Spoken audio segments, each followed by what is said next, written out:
They found it in 2017, 18,000 feet down, resting on the floor of the Philippine Sea. The wreck of the USS Indianapolis, the most infamous naval disaster in American history, and what the sonar revealed wasn't just a shipwreck. It was evidence that didn't match the story. The Navy's official account says Indianapolis was sunk by a Japanese submarine on July 30, 1945. That much is agreed upon. But three things have never been fully explained. Why was the ship not reported missing for 4 days? Why did the crew spend nearly 5 days in shark-infested water before anyone came? And why, when the wreck was finally mapped in detail, did the structural damage tell a story that contradicts the official sequence of events? There is a third explosion no one has officially explained. We'll get to that. First, the accepted version. The one taught in textbooks. Indianapolis had just completed a top-secret mission delivering components of the atomic bomb that would be dropped on Hiroshima. She was sailing unescorted toward Lake Gulf in the Philippines when Japanese submarine I-58, commanded by Captain Michitsuru Hashimoto, fired 6 torpedoes. 2 hit. The ship sank in 12 minutes. Of 1,197 men aboard, approximately 900 made it into the water. By the time rescue arrived, only 317 survived. It is one of the greatest losses of life at sea in U.S. naval history, and for decades, that was the story. Torpedoes, sinking, delayed rescue, tragedy, but the wreck doesn't cooperate with that story. Not entirely. When the research vessel searching for Indianapolis finally located the wreck, they weren't just looking for closure. They were mapping, systematically, every inch of debris field, every fracture point, every structural anomaly recorded by deep-sea sonar and ROV cameras. What they found was a ship broken into 2 primary sections, separated by nearly a quarter-mile of ocean floor. That separation itself is significant. It tells you something catastrophic happened either during the sinking or upon impact with the seafloor. Both explanations have been offered. Neither has been definitively proven, but here's what drew the attention of naval engineers. Reviewing the scan data, the forward section of the ship shows damage patterns inconsistent with 2 torpedo strikes alone. Torpedo damage has a signature. It's directional. The force propagates outward from the point of impact, and the resulting structural failure follows that energy path. You can read a torpedo strike in the steel. The way a doctor reads a fracture in an X-ray, the damage on Indianapolis tells a more complicated story. There are stress fractures and structural collapses in areas that should not have been directly affected by the 2 confirmed torpedo strikes, not adjacent zones, not secondary shockwave damage. Fracture patterns in sections of the ship that suggest a third catastrophic pressure event, either a third explosion or an internal detonation of some kind. Captain Hashimoto, in his post-war testimony, stated he fired 6 torpedoes. Most sources confirm 2 detonations were heard and felt by the crew.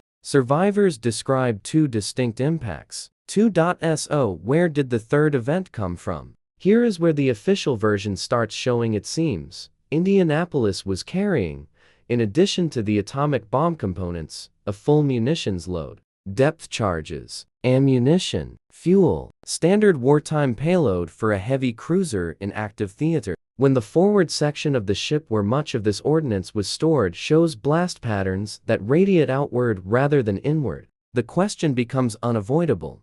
Did something inside the ship detonate? Naval analysts have quietly discussed this possibility for years. It would explain the 12-minute sinking time, which was extraordinarily fast even for a direct torpedo hit on a cruiser of Indianapolis's size and class. It would explain the severity of the forward hull damage visible in the 2017 scan data, and it would explain why survivors in the forward sections of the ship had almost no survival rate, while those farther aft, further from whatever happened at the bow, had a fractionally better chance of making it into the water.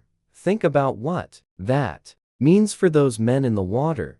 They weren't just swimming. They were floating in fuel oil, in the dark, in the open Philippine Sea. Some were burned. Many were wounded. They had no rafts, minimal life jackets, and no food or fresh water. And for nearly 5 days, no one came, not because no one knew, because the system failed them in ways that still don't have clean explanations. Here's what the official record confirms and what it glosses over.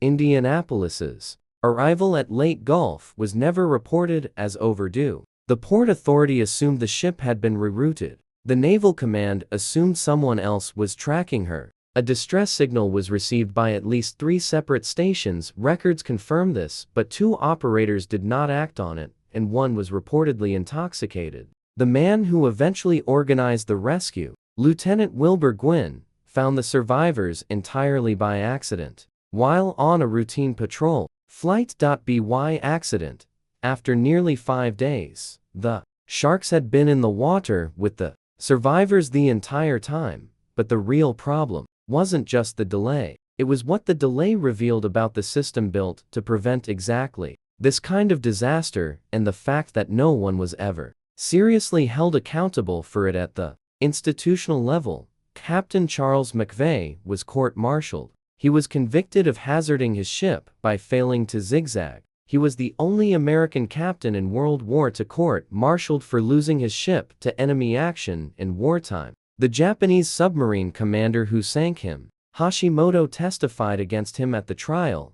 Read that again. The captain of the enemy submarine testified against the American officer at his own court-martial. McVeigh was eventually exonerated posthumously in the year 2000, but he had been dead for 31 years by then. He died in 1968 by suicide, still receiving hate mail from grieving families who blamed him, the men who failed to report him missing. Never charged. So when the 2017 expedition mapped the wreck and revealed those anomalous damage signatures, it didn't just reopen questions about physics and blast mechanics. It reopened the question that has always lived underneath the official narrative of Indianapolis. What exactly happened in those 12 minutes? What detonated? What did the Navy know, and when? The wreck sits at 18,000 feet and cannot be touched under maritime heritage law. The answers locked inside that steel: the blast radiuses, the fracture origins.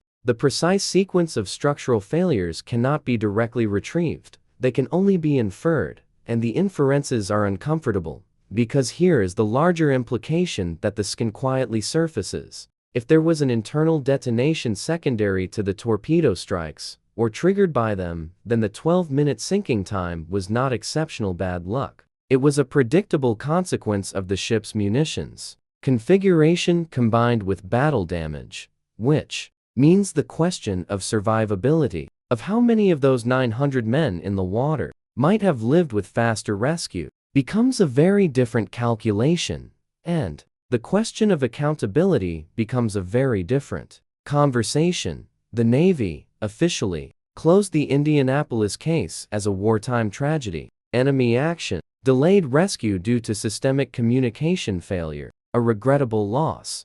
The wreck says something more complicated, not a conspiracy, not a cover-up in the dramatic sense. Something quieter and more disturbing. A system that failed, a scapegoat that was found, and structural evidence that has been sitting at the bottom of the Philippine Sea for 80 years. Telling a story no one has been fully willing to read.